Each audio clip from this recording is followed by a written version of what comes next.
All right, it's March 29th. And we're back with another episode of the Big Go Belt podcast. I'm Two James here, along with my co-host Jamal. What's going on? Not much. Cool. We are a week out from WrestleMania weekend, and all things wrestling come when it all leads down to New Orleans, Denola, and Nolans, however you want to put it, but. Yeah, we're a week out, so the excitement's building up. Storylines for all promotions are all building. Matches has been announced. Things are selling out. It's real. It's that time. So I'm excited. It's a lot. Going to be a lot to do. A lot of wrestling to watch. Won't be able to catch it all. You're gonna be able to find wrestling everywhere. I mean, if you're not in New Orleans, you're fine. I mean, if you don't have money, Twitch is free. So many things that's going on next week. So. Can't wait. But tonight, we definitely got a few topics to talk about. Of course, we'll talk about WrestleMania weekend towards the end, but we know there's a lot of discussion of that out there. But we're going to talk another few topics that people may not be aware of or may not actually even thought about. And I think we got some good ones for it. But I think the one I want to kick off with is the Louisiana Fight Commission. Has dropped some more interesting news. So I know you have the article up, so let's get into that real quick. Yeah, I do. So in every state, in every town, in every county in the U.S., it can be different for wrestling promotions to put on shows. And in Virginia, for example, there's like a no blood policy and stuff like that. In Louisiana, they take their wrestling. Well, it's a little bit more serious than other things, and it basically the New Year's party of wrestling, the Mardi Gras of wrestling, the biggest wrestling event, arguably in the world, and Wrestle Kingdom fans would probably say, "Hey, what are you talking about?" But no, it's WrestleMania. Everybody, their mother is coming to the greater New Orleans area, so. In the state of Louisiana, the parish of Orleans, there are certain things that you just can't do. And I got a short list of those things. And some of them are pretty interesting. And we talked about this about a month ago. So definitely for anyone who's not caught up on this, definitely step over to the website and just type in Louisiana Fight Commission and you'll see we have 2 articles up there about it. So like maybe late February, there was the first one that came out about rules and regulation, and some of them are, they're common to this area, and you may have heard in other promotions. But as of what has came out from the other day, maybe yesterday, things got a little more interesting. But yeah, go ahead, continue. Yeah. So basically, here's a short list of what you can't do in a match in Louisiana. Now, and that doesn't include the wrestlers themselves, and I'll get to that bit of business in a minute. But what you can't do, you cannot do a power driver in any variation whatsoever. And that was the extent of the first article. We was like, oh, okay, the power driver. We questioned with that extend all the way to the Undertaker and his variation of the power driver. There was nothing more of that to come out. But right. Now. The power driver may be the least of exciting moves that can't be executed. Right. Well, you can't do a power bomb either in any variation. You can't do a moonsault or shooting star press or 450 splash or any variation thereof, which involves one wrestler leaping or flipping off the ropes or turnbuckles to contact the head or neck of the opponent with any part of his body. So no diving headbutts, no 450s, no shooting star press, no moonsaults, no leg drops from the top rope, no elbow drops from the top rope. If you no diving headbutts, none of that. Forget about it. No frog splashes if you're going to connect with any part of the upper torso of the person on the ground. You cannot do the stun gun move or any move that results in the fighter's head or neck being dragged, draped, or clotheslined across the ropes. So if you're looking to do, obviously the stun gun, but the 619 comes to mind, where you put the person over the top rope and you kick him in the face. That's a no. You can't do that. Striking the wrestler's head with any object, including but not limited to a chair, trash can lid, etc. So New Jack, stay home. You can't work a show here. Sorry. Yeah. No wrestler shall throw, push, shove, or force another out of the ring or over the top rope. So this is the thing. What would happen if the Royal Rumble came to New Orleans? Okay, so all right. Before we get to that, I'm just going to emphasize, since I have the first article up. So that's part 2 of what Jamal just covered. But obviously part 1 came out, like I said, late February, and they said no blood is allowed in pro wrestling events in Louisiana. No power drivers are allowed. Every promoter must have a license to run a show in the state. License can be loaned by their holders. All wrestlers must have blood tests on the day of the promotion. On the day of the show, the promotion must have all their paperwork from all the performers and all their tests. Cost for a license $25. Wrestlers are subjected to a ring-size physical on the day of the show. And the commission will provide an official for every show plus EMT. So that's part 1. Pretty much standard though. Yeah, that's what I say. That's pretty much standard. The power driver thing was a little bit interesting, but pretty much standard. So before we go to the questions we're getting ready to ask, from what we heard about the move sets that can't be done, I mean, who does this automatically change their whole game? That just comes to mind right now. I mean, to be honest with you, I don't think it'll change that much. I'm not convinced that somebody's going to go, uh-oh, I can't work the match. No. I mean, no, it's not. They're not. Nobody's going to, turn out money. Right. I'm just saying by someone's toolbox of moves. Who does this speak towards, like off the top, that without even thinking too hard? Who do you think this virtually affects how they work a match? Their traditional way of working a match. And granted, too, you got people that's going to work. Some people may work max of 7 matches this week, so they're not always going to pull something new out for each match. One of those matches is going to be their bread and butter routine. Well, I think, to be fair, everybody that's going down there should know that going in, whether it's the local guys working the local shows or the people that have been around the block, the A class and B class indie guys. And WWE talent, that's not a thing that they don't know. Wrestlemania has been in New Orleans 4 or 5 times without incident, so I don't think that this would affect how anybody is presented, except CCW. That's going to be very interesting to see how they work a show. Now, a lot of people remember ECW way back in the day for their extreme, their death matches, their violence and their willingness to take it to the next level as far as competition. But they also had some great technical wrestlers in ECW, guys that got me hooked on that style of wrestling. So even though, we're not going to see any like lampshade, kendo stick, first blood matches, I think this could actually bring out the best in a wrestler that's kind of gotten over for being, a more just brute strength or, hoss fight type of a deal. I think another show that's going to be interesting to see how that gets worked is Matt Riddle's Bloodsport. Now, granted, all of the moves, most of the matches are pinfall and submission only, which doesn't fall into any of the guidelines.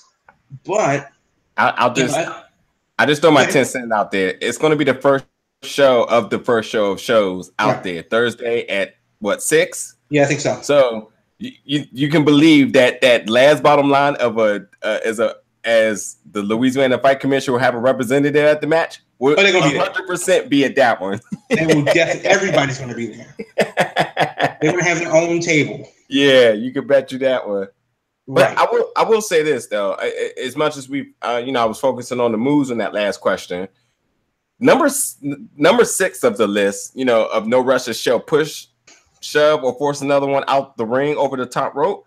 These taller guys, especially fatal 4-ways or tag matches, where you're looking at how do you create spots, either outside the match, outside the ring, or inside the ring, depending on the separation, trying to get people out of the ring or away from each other.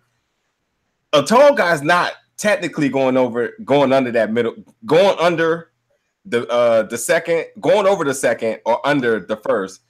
That's not a common thing. They typically roll back off of the top, and that's technically not allowed. Well, no, I mean, to be fair, there are some things that can be worked around. If a wrestler jumps over the rope himself, he's not pushed to sell it harder. If the Stone Cold can stun somebody and they belly flop like a damn dolphin halfway across the ring, then it wouldn't be surprised me to see Big Cass actually sell it a little bit harder. Yeah, but I mean, that's what I'm saying. It's a technical. It's a standard move. You see a drop kick to someone that's hanging on the side of the rope. They get drop kick and they flip back. That's technically not allowed. Yeah, true. But it'll be interesting to see how much that comes into play and whether or not. And for WWE specifically, it may just be worth it to eat the fine. Well, to my next point now, also reported is that WWE is not subjected to any of the ban moves regulations, as they are deemed competent by the commission, as well as Ring of Honor, Supercard of Honor. Right.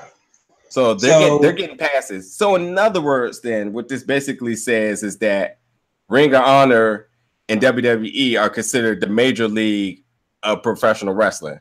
That's the first time anyone's considered Ring of Honor a major league wrestling organization. So I mean, and you think about Lucha Underground's down there and Impact Wrestling. I mean, someone in Ring of Honor is in the pockets down there for sure.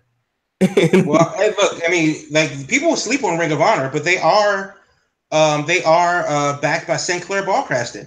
They are a corporately led company. That's true. So you want to talk about this indie feel that Ring of Honor has, and they're not doing numbers and all that stuff as far as attendance goes. Like 10,000 seats is the biggest thing that they've ever done, and that'll be a supercar.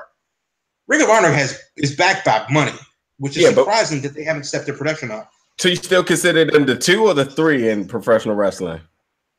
I consider Ring of Honor in the U.S. because they're going to have to take a back seat to New Japan. But I'm sorry, in the U.S., yeah. Right. I would consider Ring of Honor the number 2 organization until Impact being 3. Get the stuff together. Impact being 3. Yeah, Impact is definitely making some, which we'll talk about towards the end of the show, or making some interesting moves. Not mad at Impact right now. Good for them. Yeah. Viewership is going up and everything. And there's not a broken Matt Hardy on TV, so they're doing some right things. Also, too, Su Yung will be making her debut on TV tonight, so that's big for them. That is. Oh! Speak of her, she's coming out right now. So do you feel like this is one of those like the Bigfoot stepping on the little ant again? Well, because let's just get this. Though there are a ton of rules that the wrestling promotions have to follow, and then conspicuously, the biggest guys, Ring of Honor and WWE, don't have to follow those rules, to the letter that a smaller organization would have, because they're considered to be in compliance already or have a good track record or whatever the case is. Now, does that mean that the Royal Rumble won't come to New Orleans? Obviously not, because of the fact that they have a good standing with the Boxing Commission. With that said, it's kind of, it does feel like a David versus Goliath situation where you have like this big government organization saying like you can't do this and you can't do that. But it will be interesting to see how that affects their game plan, especially in the more extreme style of wrestling matches, like in CCW. Well, I mean, the Royal Rumble is not affected because WWE is, again, they're not affected by any of these claims or changes in their official documents. So it doesn't matter. But again, the other element that you look at this as well is that there was a time where WWE would do a show in a city and they were banned or outlaw other promotions from doing anything within the proximity. I'm not sure what it was. I knew you quoted it a while ago, but well, they had a thing for a long time, and obviously this is not the case for WrestleMania right now, right? Because Ring of Honor is definitely up the street from NXT Takeover, and WrestleCon is having shows at the convention center across the street in some nightclub. Exactly, and the point is too, they're also running at the same time, so right. This is one of those type of things where it's just like, well, this is the trade-off. Do you think WWE is in the pockets here, saying, look? Well, they do have they have to have lobbyists for this reason that are talking to city governments, because the long and short of it is it comes down to money. Yeah. If you're the city of New Orleans and the parish of Orleans, if you're every business that will benefit from WrestleMania, the money side of it says that WrestleMania brings money to your city. Yeah, you have thousands, tens of thousands of people. They're going from the wrestlers to the fans to the to events and stuff like that, celebrities and whatever, that will be coming to your city for a week to celebrate WrestleMania and all the wrestling therein.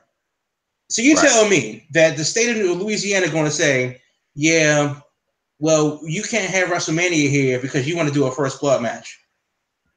Okay, it's your loss. No, yeah. I know what you're saying, that they're not that rule isn't applicable, but isn't it funny that it's not applicable to them? No, but I actually think that's the thing where it's just like, hey, your homies can get in the VIP, but you can't.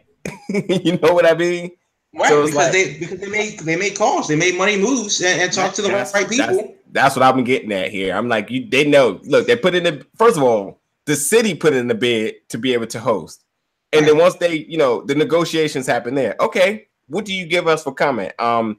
There is some type of there's something else that's there's something else to this city of New Orleans this month, this week too, like something like historical as far as with them too. I knew that was part of the debate. I can't think what it is right now, but that was part of the claim where they was just like, oh, we're already preparing for this celebration, so the city's going to be festive. With you guys coming, you're going to be able to do this, have all this. And now to do this, whatever it may be. And then like, okay, deal. Now we have another problem because, when we come, other promotions are want to come. Our paperwork's legit. We need you to be extra tight on them. They'll bring money to your city, but we don't want, their style of professional wrestling or any type of incidents to happen to taint any of our products or anything. Since they're in the vicinity, you know what I mean?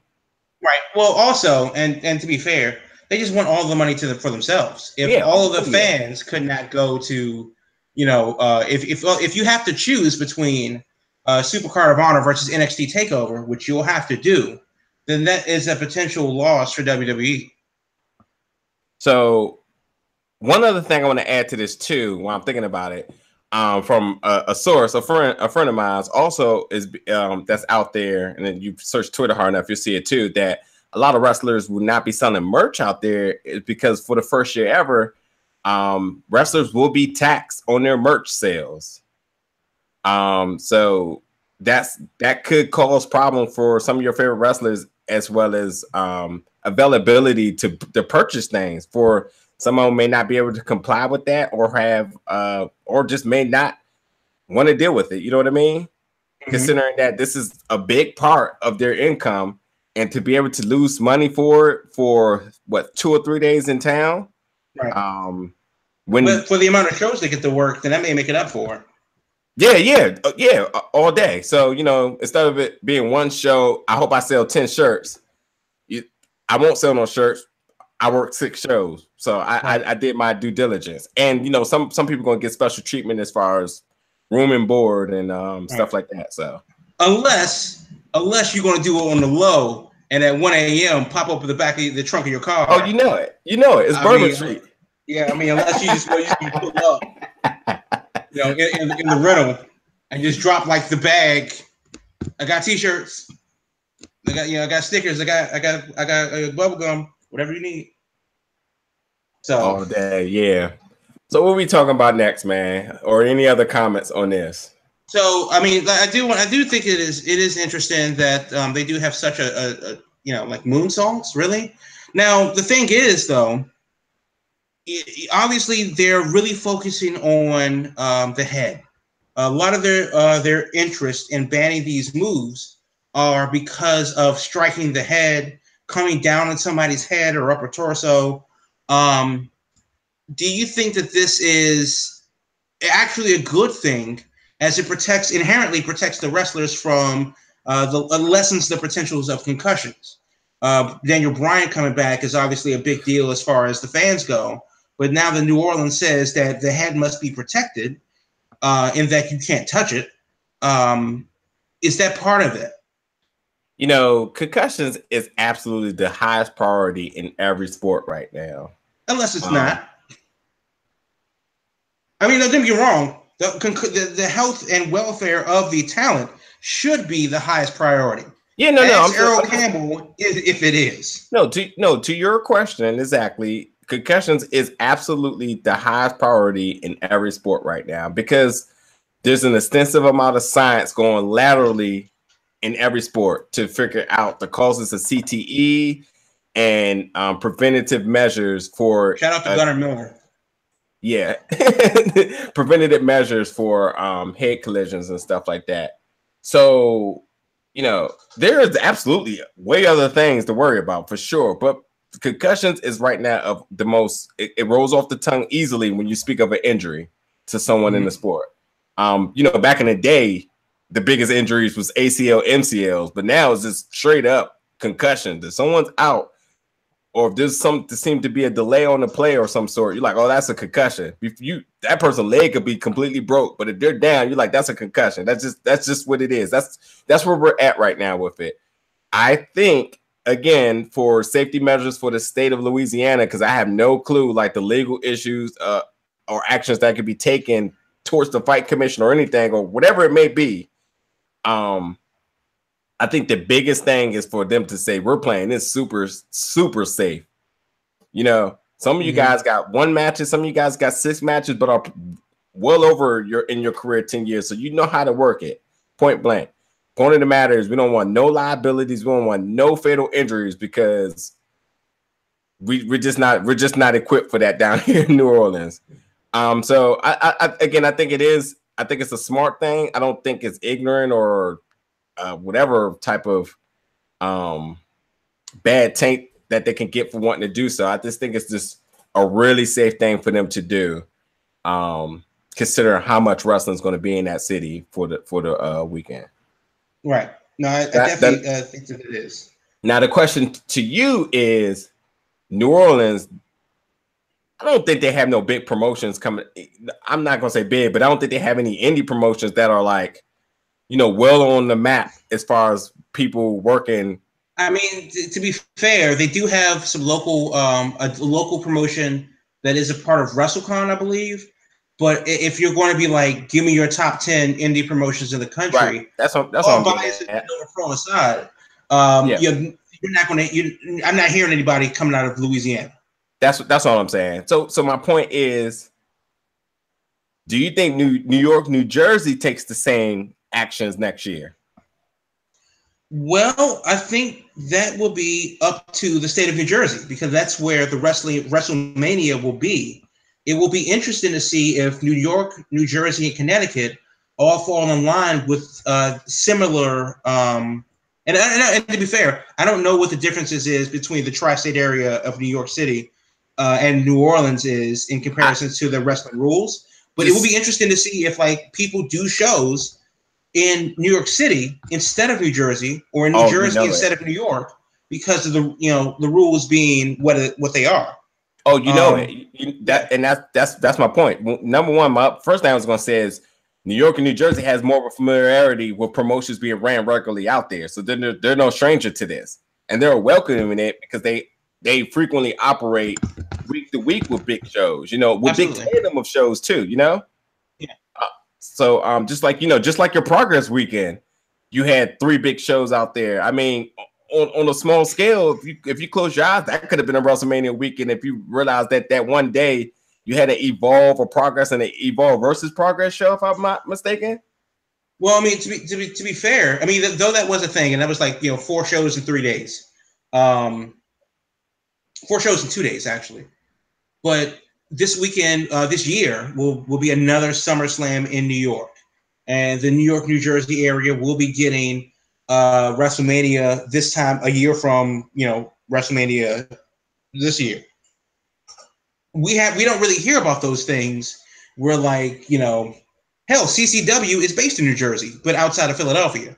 So obviously, Jersey doesn't have a problem with that type of wrestling happening in their state. New York obviously has some rules. I'm not familiar with what they are, but it will be interesting to see as the concussion debate, the CTE debate gets further down the road. Will boxing commissions who oversee wrestling adjust their policies to levels like New Orleans? I mean, they're obviously taking this thing very seriously as far as the head and striking of the head. But then again, why is it such the case that wrestling, that these stipulations are being put in place to dictate how the match goes when football exists in Louisiana? I mean, that's obviously a different conversation for a different day, but it's not like they're going to shut the game down if it's LSU versus Clemson in Baton Rouge. They're not going to fine the Saints or any individual player. There's no game commission for the NFL in New Orleans that's going to say, no, we don't want that in our state. So why is it that wrestling gets scrutinized to that degree and not football? Yeah, I mean, we got a whole new year. I mean, coming to next year, WrestleMania, we got a whole new season of football coming. Football has made a lot of changes towards their play of football, and they just want to bid for WrestleMania. So yeah, it's going to be a lot to be considered from both parties here moving forward to that, and we will be able to see, will this be a state thing, or is this like a WWE thing trying to squash the ant again? So this is just wait and see, but it'll be interesting. And nonetheless, this next weekend is still going to be interesting, regardless of everything we just talked about. It's still going to be tons of great wrestling. So I want to know what wrestler doesn't get their license because they got hep. I'm just saying, get your test done now. And if it ain't right, don't go. It's enough of those commercials floating around nowadays for people to be aware that don't think your generation got passed. Anybody could have got it. Look, anybody can get caught up. Yeah. Look, it only takes 1 second to put safety first. I think I heard that somewhere. All right, so moving forward. So, all right, the 2008 WWE Hall of Fame, I think it's next Friday. All the inductees have been announced. We're talking about Goldberg, the Dudley Boys, Ivory, Jeff Jarrett, Hillbilly Jim, Kid Rock, and Mark Henry. And Jarius J.J. Robinson. And most of the inducted, most of the people that are going to be inducted by has been announced as well, too, with Jeff Jarrett being inducted by Road Dogg, Molly Holly doing Ivory, and Edge Christian inducting the Dudley Boys, and Paul Heyman and Goldberg. So we talked about it before on the last show about the people being inducted this year. Now let's talk about the people that they're being inducted by. Now we do only have 4 as of right now, but as the 4 stands, is this right? Like, where do you have any questions or maybe concerns, or what's your thoughts? Well, the real question is, why is Goldberg in the WWE Hall of Fame? But to be fair, we have to think of this as a giant building with many different sections of it, because WWE owns ECW and WCW respectively. But why in the blue hell is Paul Heyman inducting Goldberg? I mean, outside of their feud, which was a one-time deal, it really didn't mean much. And then, I mean, speaking of the latest one, because the first one was trash. Nobody really cares or remembers about that. Why Paul Heyman? shouldn't it have been someone from WCW? Hell, maybe even Steve Regal, but which would have been interesting. But you tell me that you couldn't have found Tony Schiavone, or you couldn't have found Eric Bischoff to induct Goldberg?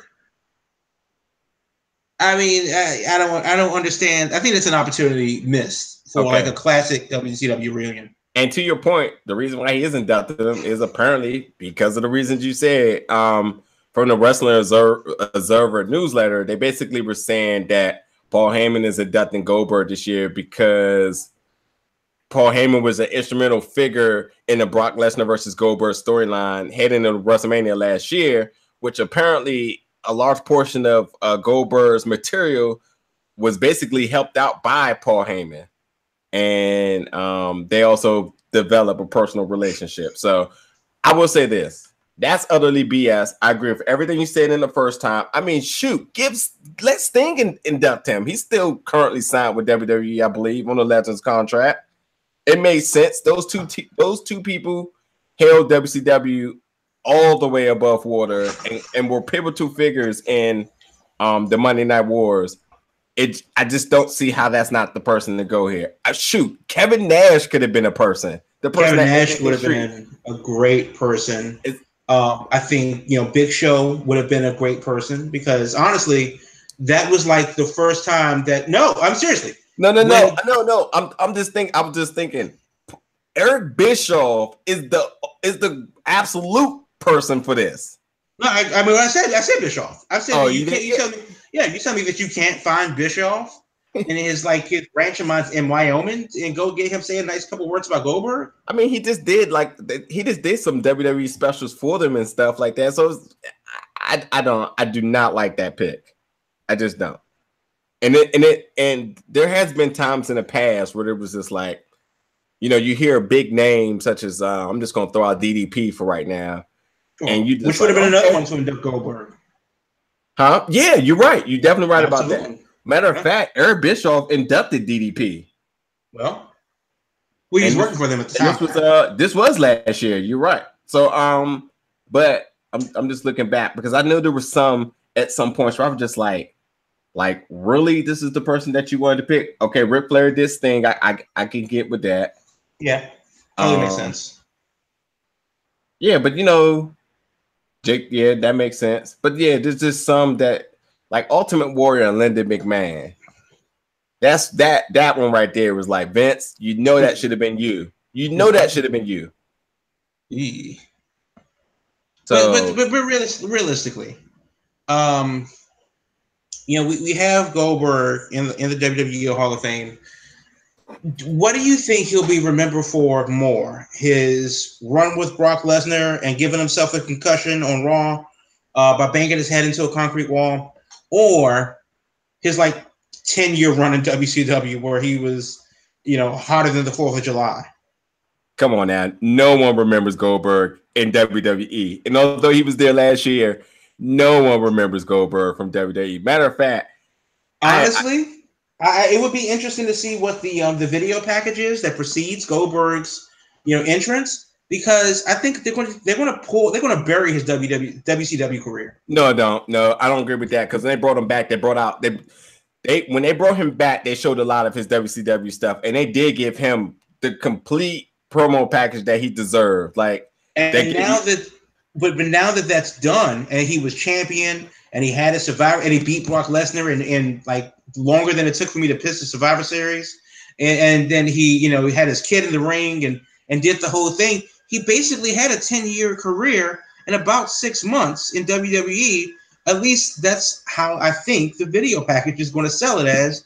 When they hang his jersey up, it's going to say WWE on it. I just hope not. That's all. I can't imagine Vince giving credit to another promotion for building somebody else up. He doesn't like to do that. He owned that promotion, so it does the same thing. Yeah, but even if he bought TNA, AJ Styles would never be mentioned in TNA.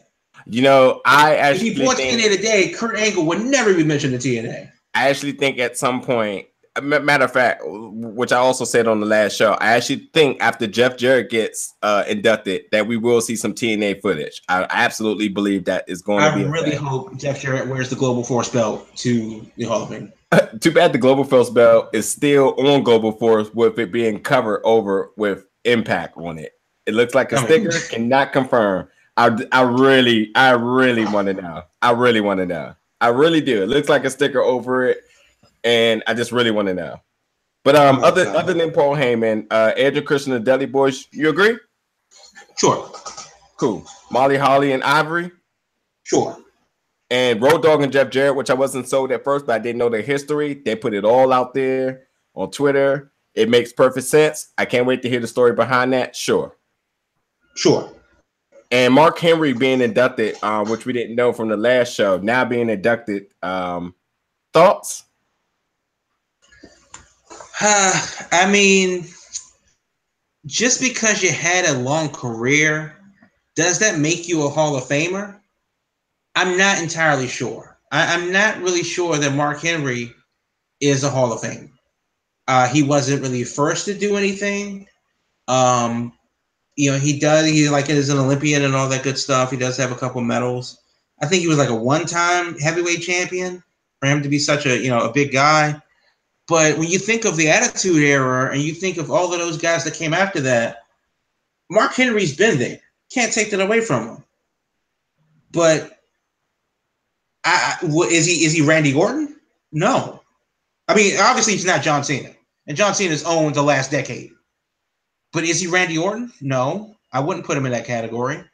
Edge or Christian, I wouldn't put him in that category. I got to be honest with you. Other than Breaking the Ring versus Lesnar, I really can't think of like a Mark Henry match that I sat down and went, damn, that's a good Mark Henry match. I mean, even Big Show had his moments, but I can't think like legitimately of that moment where you go, oh yeah, Mark Henry. Okay. He definitely had some good segments. The reason how he got into the WWE is obviously very, very pivotal at the time. And he made his ways. All his gimmicks worked for him. He came up with ideas and stuff that maybe not have worked for a guy him size, but he did it. And he's one of those type of dudes that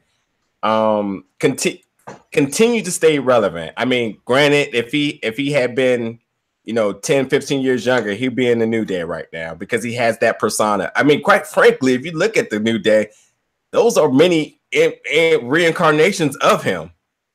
But the Hall of Fame would qualify as a Hall of Fame thing is always the how did you make an impact? And I just have to think about it a little bit more as far as his accolades and stuff like that. As far as me personally, love the guy. I mean, it was always cool to see a guy that big to have a serious face, but also can smile, can work, be a muscle. But it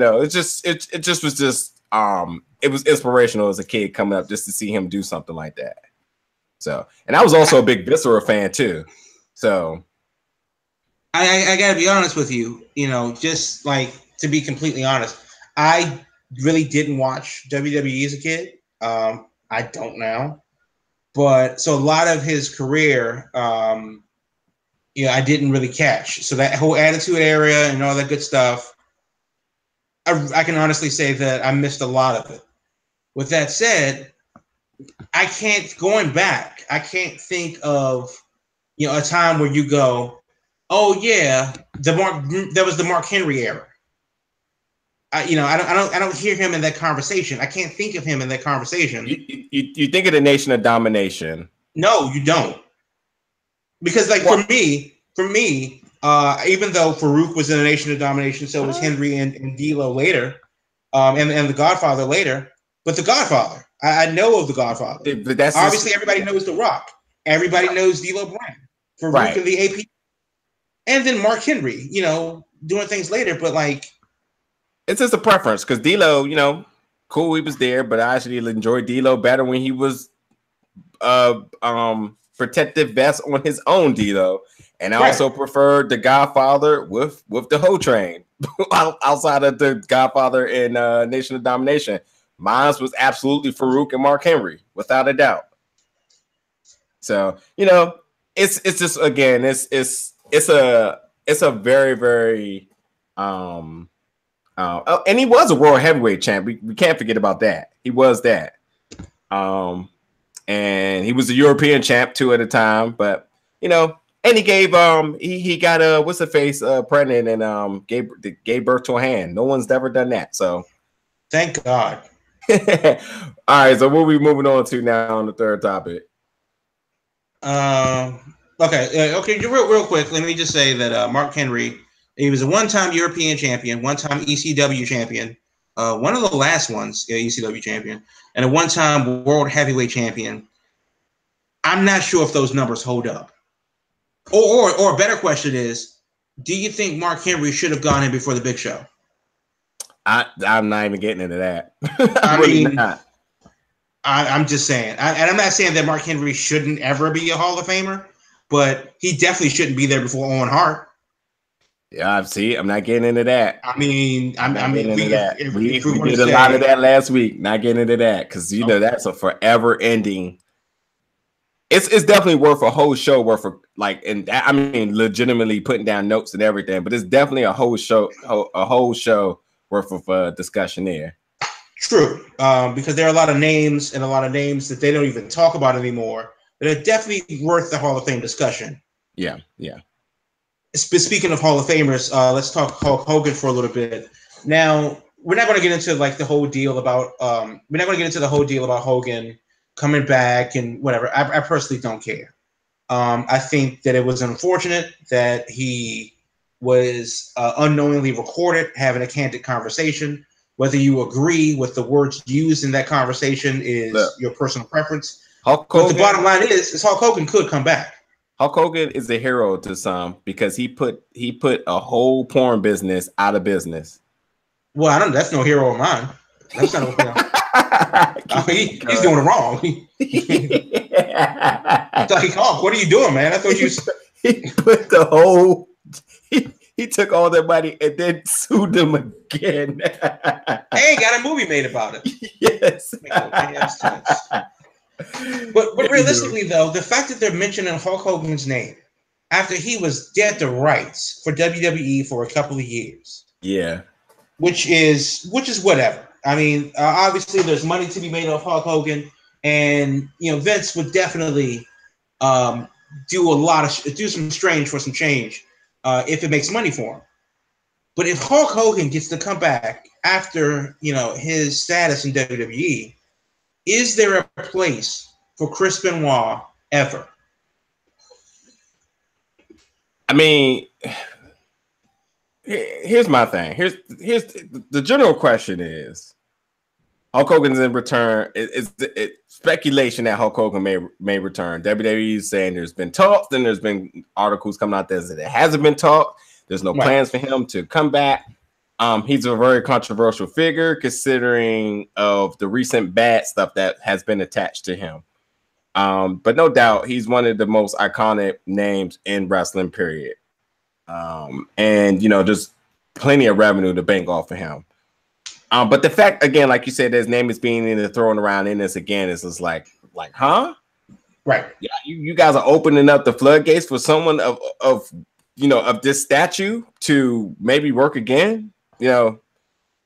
So Chris Benoit is definitely another name, but there's other names out there too. But starting with Chris Benoit, do you think they open up let's just start small? Do you think they reinstate his name on the WWE network at some point? Well, that's what I'm saying. I mean, don't get me wrong.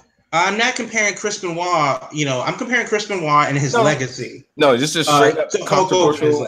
It's just controversial people that are household names to wrestling fans that has been outlawed, in other words, by WWE, and mostly for the right reasons, but still. No, Chris Benoit is an insane murderer. Point blank, period. However, he's arguably one of the better wrestlers to come out of the 2000s. Yeah. Hulk Hogan, for what it's worth, had his deal and he got blackballed by WWE for it. Rightfully so, notwithstanding. But the fact that they are legitimately bringing up Hulk Hogan's name, the fact that they are doing business with the memory of the Ultimate Warrior, even though in real life, many report him as being a racist prick. Is there a place? We haven't even gotten to the point where they show Chris Benoit's matches. They'll have like Chris Benoit blurred versus Eddie Guerrero. They do one. I mean, I don't know about you guys, but the hell out of that man. Hey, I don't know about you guys, but when I was young and I used to ride the roller coasters and we get the pictures taken, you used to throw up your middle finger, so you used to hurry up and try to get back to see if they posted and they blurred the joint out. I mean, WWE's on some Six Flags level on getting those pictures out of there before you even get a chance, like a full-blown match, and as if that other person doesn't even exist in it. I've never seen a match edited where we only see one person fighting himself. It was like Mortal Kombat, where you face your fears and then you face yourself. No, like seriously, like they'll be like Eddie Guerrero, longest feud against, and then they'll just change the whole subject. You're like, right. Against who? Oh, it doesn't matter who. I mean, we don't know. But that's the thing, though. Like Chris Benoit, in my opinion, crazy murderer aside, is a surefire Hall of Famer. There's no way that one could look at his resume, especially his WCW resume, arguably his New Japan resume, and say that he doesn't belong in the WWE Hall of Fame. I mean, when you think about if you think about the people that had the same type of track record as him, you're bringing up Eddie Guerrero, you're bringing up Chris Jericho, you're bringing up Dean Malenko. Right. There's absolutely. I mean, you're bringing up Rey Mysterio. These are people, right. Sure. Whatever qualifications the Hall of Fame is, without a doubt, they check a lot of boxes. Yes. So if that is the case, and we can, despite what Hulk Hogan has said and allegedly done, despite the fact that that Paige is on TV, unfortunately in a non-wrestling role for different reasons, but they have moved on from that bit of business that was an ugly bit of business for a while. The Ultimate Warrior, and so on. They're willing to forgive. And I'm not saying that they should forgive Chris Benoit, but you cannot erase history. He's a part of wrestling history. He was a champion in WWE. Hell, everywhere he went.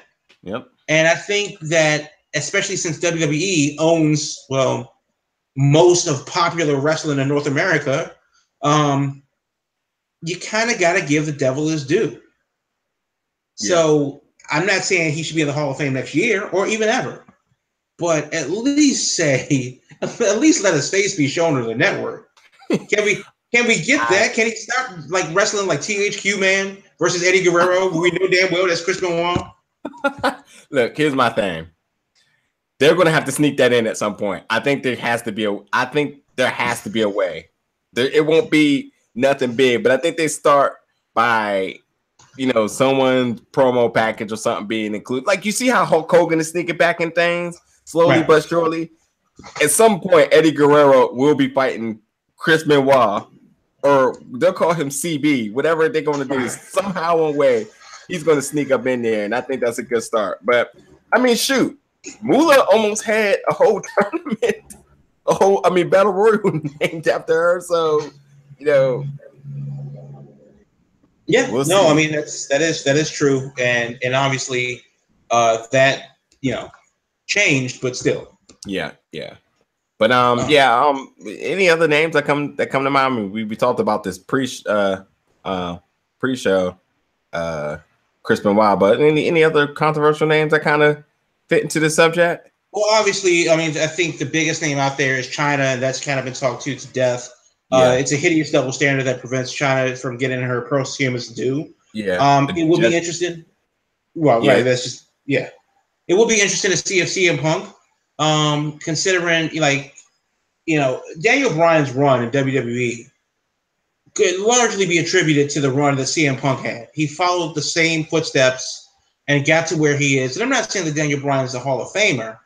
Unfortunately, injuries sidelined him from a Hall of Fame career. But CM Punk definitely did it. And, if he's never going to come back because he's only getting older, you got to give the devil his due. Yeah. Sidelined them temporarily because he's back. But, and then also, too, there's been discussion of Alberto Del Rio, them having interest in him again. So, Yeah. I guess it's a good time to quote in the famous name of one of the greatest Boston Celtics to ever play, Kevin Garnett. What? I know. Anything is possible on this note. So we'll see. We'll definitely see. You had a stroke when you said that Kevin Garnett was one of the greatest Celtics ever. That was more of a that was a lie, sir. That's more one of those. That ties back to the Goldberg WCW WWE topic earlier. Well, see, but Goldberg actually did work in WCW. I mean, like whether you like this wrestling or whatever, it's just that it's unfortunate. Kevin Garnett won a championship in Boston, not with the Timberwolves, but he retired a Timberwolves. Damn right, he retired a Timberwolves. So, what do I know? I don't know. I mean, I think with regards to that, though, I mean, finally, are you saying that Kevin Garnett, Goldberg's the Kevin Garnett of wrestling? No. Like he did all of his work in one town. Nobody cared. Made it to the bigger show, won a championship, and then now it's like, well. I will say this: if Kevin Garnett hadn't came out of high school, he would absolutely be known for being a Boston Celtic. Because it was a big thing that he came out of high school and he was an automatic impact player. True. So, yeah, and granted, it's like the Chris Bosh thing. Chris Bosh clearly put the Raptors on his back for his first few years. Went to Miami, got on the podium, said not 1, not 2, not 3, not 4, and they won 3, I believe. So yeah, he's going to be known as a Miami Heat instead of a Toronto Raptors. Yeah. I mean, that's unfortunate how that goes, but it is what it is. Yeah. So let's get to a little bit of news. So we did talk about Mae Young for a little bit, and so now there have been reports, obviously, that Mae Young and her career was, her record was less than stellar. The way she treated people, was less than professional. And there are a lot of people that are saying that that's not really the case. I heard that. So you got a bunch of people coming out and saying that I don't know where these rumors are coming from. And obviously the rumors are at least loud enough for Snickers to say, you better good and goddamn well take her name off of that title, off of that tournament, or we are pulling all of our candy bar money from your show. Not going to tell you again. And WWE went, okay, right, we'll do that. They would rather call it nothing than lose Snickers money. I'm not mad at that. But with that said, if it does come out that the legacy of Mae Young isn't necessarily tarnished, she just was a businesswoman and played the rules of the game at the time.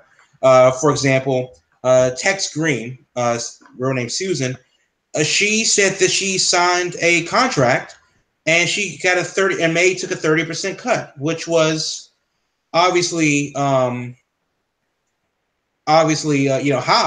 but that was a standard contract at the time. Good or bad is irrelevant. Her daughter, Mary Ellison, says she doesn't know who made up these rumors, but it's a lie. About Sweet Georgia Brown, I don't know who brought that up, but she did go with Buddy Lee, Moolah's ex-husband, when they split, and some of the girls were with him, and some of them stayed with my mother. So it's interesting that these things that people are trying to dispel some of these rumors, but it's how do we feel about this now? I mean, did the internet erroneously discredit her? Easy. And now we kind of look stupid. This is the easy answer right here. Uh-huh. Uncle Rush this is the prime example. People are coming out saying this, and that about him, and Kimora Lee is just like, that's not true. Kimora Lee is his wife, and his whole image is tainted, and no one cares. He sold his businesses or whatever it may be with his businesses, got him out of his name because of it, period. So what this is being said is 9 times out of 10, once your name go bad immediately, no matter what, that's just what it is. No matter if it's true or not, especially when money's involved. So yeah, you got a big endorsement. That's like, all right, we don't even want to even take the chance of this going either way. Just drop it or we gone. So it is what it is. But again, a lot of the information that came out that people know, like this is her inside media sources that could be saying it towards, favoritism. I mean, this is a legacy of a tournament that could be going on for years. So she will always be tied to it. So yeah, of course you want to fight for it, no matter if it's right or wrong. Or you could just be naive because you're that close to the person. You know what I mean? Mm-hmm. So it's just too late. It just really is. It really is. Right. So, I mean, it's unfortunate. The best. It's just unfortunate. That's my word on that. Right. Do you think that WWE will surprise everyone and come out with a new name for the tournament, as this is a placeholder? Hope so. I hope so too. That's how they should have did it. Right, and I hope they do. What I hope they don't do is bring Lita out to make any kind of announcement. Yep, that's happening. No, we need to keep her on the shelf. She's done all the other ones, so that's happening. Or Stephanie or her. Well, Stephanie invented women's wrestling, so that makes sense. Yes, you're right. Absolutely right. So WWE announced the Stephanie tournament. It should be the Stephanie McMahon Memorial Tournament, even though she's not dead. Or Linda, because she's apparently alive, but she's very much dead in anything related to WWE. Yeah. Well, Linda McMahon works for Trump, so if you look for Stone Cold Stuns the McMahon family, they even got that edited out of that. And we know that each and every one of them came out, and Linda does not exist in that footage. So it never happened. That's why. Yeah, she got Chris Benoit, but who's that? Exactly. I don't know who that is. It doesn't exist. He got erased. So WWE did announce on their website that Shane McMahon is in New York at a hospital, and he has been diagnosed with acute diverticulitis and an umbilical hernia, the latter of which will require surgery. Diverticulitis is the same thing that Brock Lesnar had. Basically, it's just like your intestinal tract gets all screwy, painful as hell, from what I hear.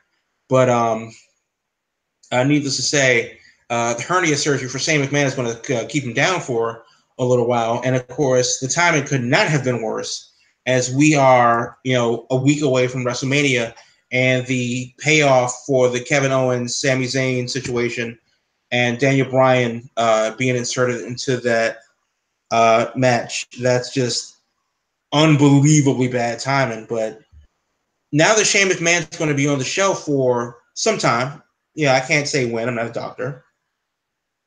Do they continue that story, or should they just move on and take another direction?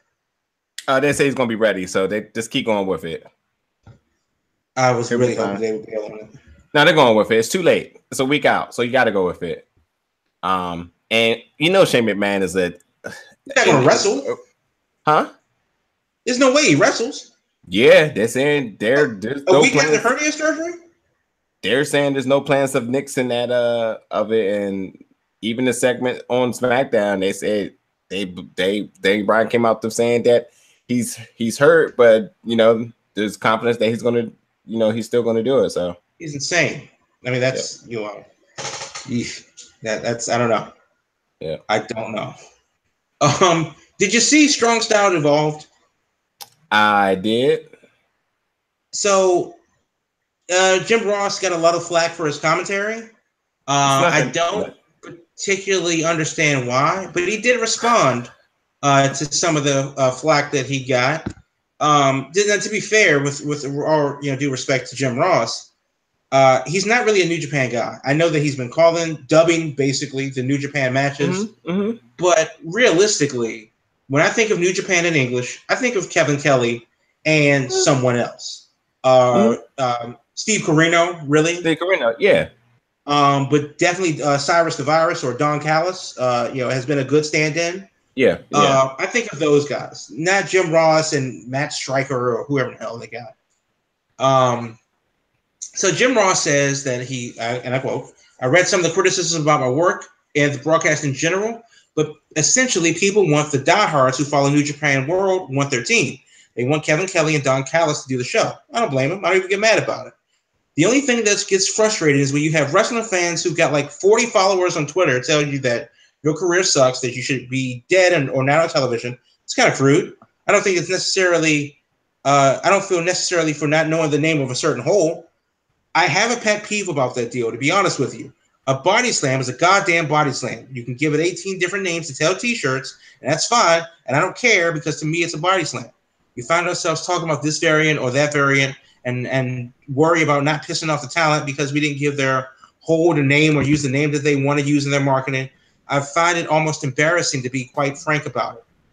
Now, though that is true, and though that, a knee to the face and the V trigger are exactly the same thing. Though but I'm saying, like, though the Rainmaker and a clothesline is exactly the same thing. Is Jim Ross in this estimation that people get too blown up about little bullshit like this? I mean, he's exactly right.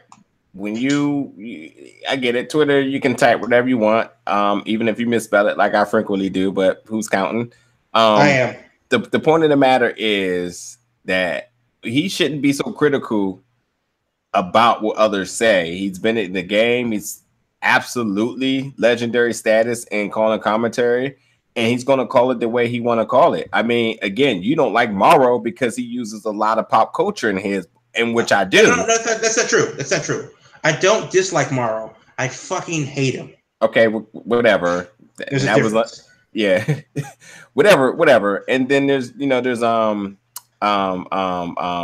who's Morrow's partner? I can't even think of his name right now from ROH. Oh my god, yeah, that called the UK tournament too.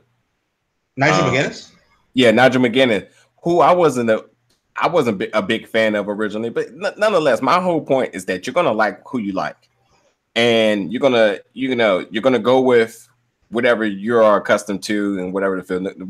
Jim Ross is one of the people that at least I grew up to as far as how he calls commentary. So to see him, sort of adapt, and like you said, New Japan isn't his thing. He grew up in the WWE, sort of say, or grew around the WWE, so he's more comfortable there, and he's probably still comfortable in New Japan, but he's still comfortable in calling it in the WWE fashion, where, Matt Jackson did the sharpshooter, and he called it the Scorpion Deathlock. I mean, whatever it is he's going to call it the way he wants. And in actuality, he did call that final match to a T better than he would have called it a year ago. So, people just being too harsh about things for no reason. It's just is what it is. And I don't think he should be dipping into Twitter, getting feelings over what other people are saying. I mean, he's the one doing it. He has to do it. And plenty of us couldn't do it. So. Okay. But the counterpoint to that, and let's be 100% fair about this. If we're being sold on the Scorpion Deathlock for Sting, and we're being sold on the Texas Cloverleaf for Dean Malenko, and we're being sold on the sharpshooter for Bret Hart, and you just say, nah, it's an inverted STF, well, no, it's not. It's everything that these guys say that it is. And for him to say now, well, a clothesline is a clothesline is a clothesline, not when you were in WWE. Well, because the clothesline from hell is totally different than something else, and that was totally different than. I mean, not every move was the Ace Crusher. No, but he called finishers what they were. I mean, he called the V trigger every single time. So he called the finishers to a T. But if it wasn't a finishing spot, which they are aware of, then right, it doesn't matter what it is. But my point is that you're here to like enhance the talent and the promotion itself. Yeah, with your commentary. And I think part of that is calling the niche things what they are, so that the fans can be familiar with it. That, or he could be, or his job is to call it with his mannerisms, which also may get people involved. I mean, again, I like Morrow because of the excitement that he brings to a match, especially in boxing. A big fan to how he gets excited in very hot and pivotal moments in the matches. So it's to each his own. But Morrow's style, and though I find it physically revolting, we're not talking about his style and cadence and stuff like that. We're talking about like actually calling, trademarked marketed moves what they are to enhance the talent. And I think that there is something to say about that. That if you say, well, he just hit him with a stun gun, that is not the same thing as a Stone Cold Stunner. But you're telling me that like if somebody did the RKO, the Diamond Cutter, and something else, and the Ace Crusher the exact same way, you're going to call it, depending on who it is, that same thing. Well, and I don't see what the difference is between now people calling him out on Twitter and him doing literally the same thing when he was in WWE. I mean, I'm just saying, like, I feel like the remarks were towards people about him not calling like specific spots within the match, but the finishers and specials, they were called to a T as far as I can tell. So, I mean, right, and I'm not saying that that's not the case, but it would be very disappointing to see an El Generico match and not have somebody yell "Brainbuster!" Right. I mean, again, I think they're well prepared to know the finish of the match and the certain spot. So, I mean, that may not necessarily be a finish, though. Is my point. Like, his Brainbuster was a signature move, but not necessarily a finish. That's my point. I said special or signature move, whatever it is. I feel like all those were called to a T. But certain other things he may not have called. It is what it is. I mean, right. I mean, don't get me wrong. I don't think it's like enough to be like, you should be lay next to your wife because you didn't call this move right. Like, no, that's ridiculous. I do think it does take away from the match. I will say this to get off this subject, though, in better news and definitely in news for me, my boy, my man, one of my favorite commentators of all time, Tony Schiavone. Have you heard this? That he announced on Twitter 17 years to this day of that day was the last time he was seen on TV. He will become commentary for Major League Wrestling as they ink the deal for ink the national TV deal to be shown. So be prepared to hear my man calling matches again. No, that'd be cool. I mean, Schiavone still got it. I listened to him when he worked for the Braves, and I think he worked for some minor league stuff in Georgia. So Schiavone and Bobby the Brain Heenan 1-2 combo. You're not getting better than that. Yeah. I mean, you sprinkle in like a little bit of Tanay. I'm not mad at that either. Yeah. You know what? And that's so weird. They were a 3-man tandem, and they just cannot capture that magic at all nowadays. 3 man just make me cringe all the way around. Well, obviously, it's I think it's a different style, and even like there is a difference between how matches were called or commentators interacted within the UK tournament, which I think is the best work that Michael Cole has ever done.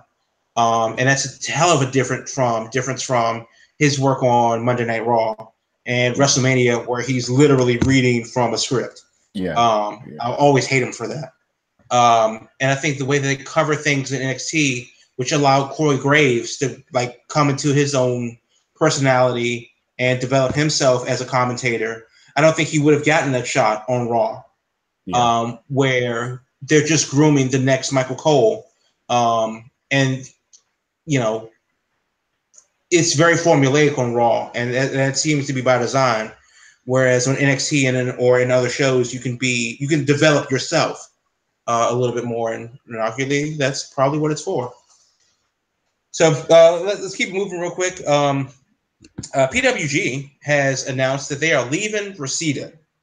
They tweeted earlier, late yesterday, that goodbye Reseda. Final 3 shows at the American Legion Hall will take place on April 20th and 21st and May 25th. Now, Reseda has the American Legion Hall, which is a very small venue for PWG in the suburbs of Los Angeles, Reseda, California. That's been their home forever. They are moving because the building has been sold, and the new tenants, the new owners, will not have wrestling.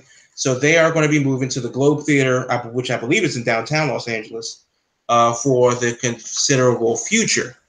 Now, if you want to go to their last 3 shows, and I suggest you do, Hangman Page versus Keith Lee is going to be, who is PW champion, is going to be the headline for their Friday show.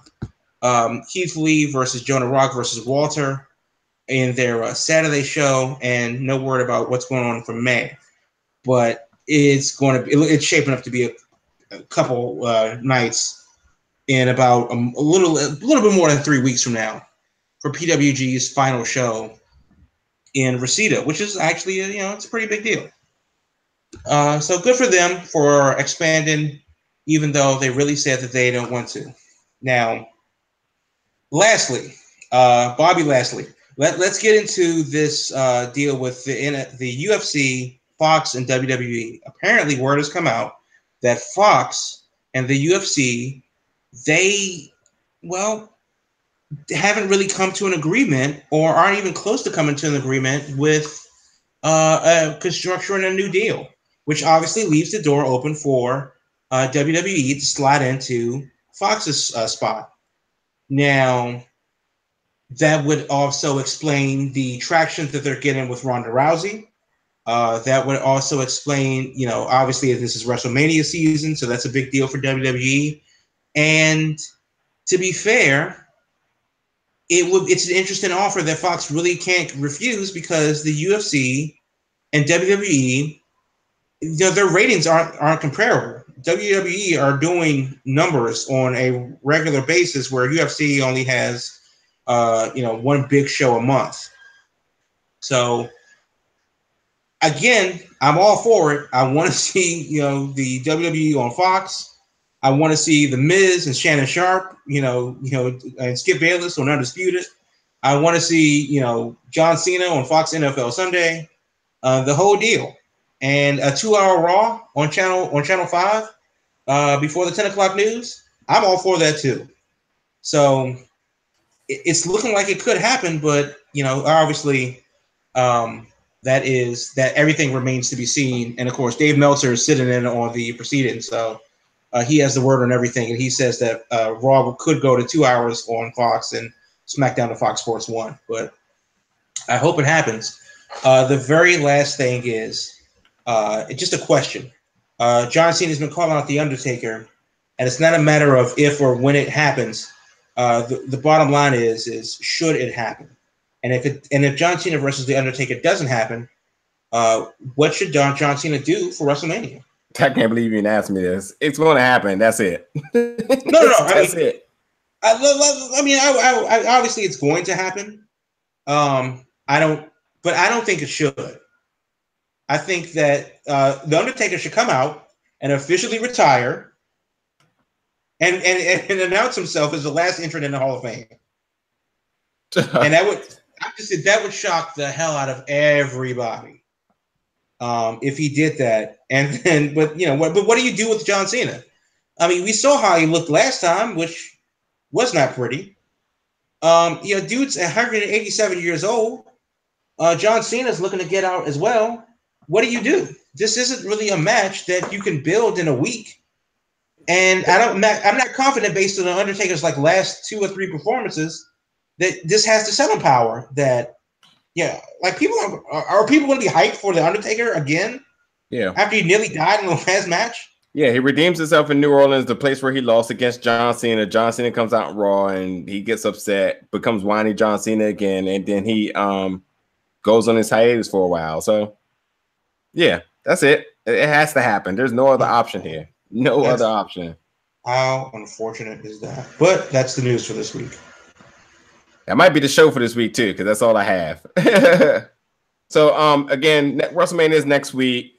We'll be hitting the road, I won't be driving, but we'll be hitting the airport come Thursday. So we're going to try to get you a quick little special Wednesday episode running down where you can find the set, other things that we may not be attending that you want to keep an eye out for, and just just a quick little show, just explaining for people who's never been to New Orleans before. So definitely want to tune in for that. But for this week, that's it. That's all I got. Yep. So again, thanks for tuning in. Step over to the website, get all your latest news and information, posts, and etc. And we'll catch you guys next week.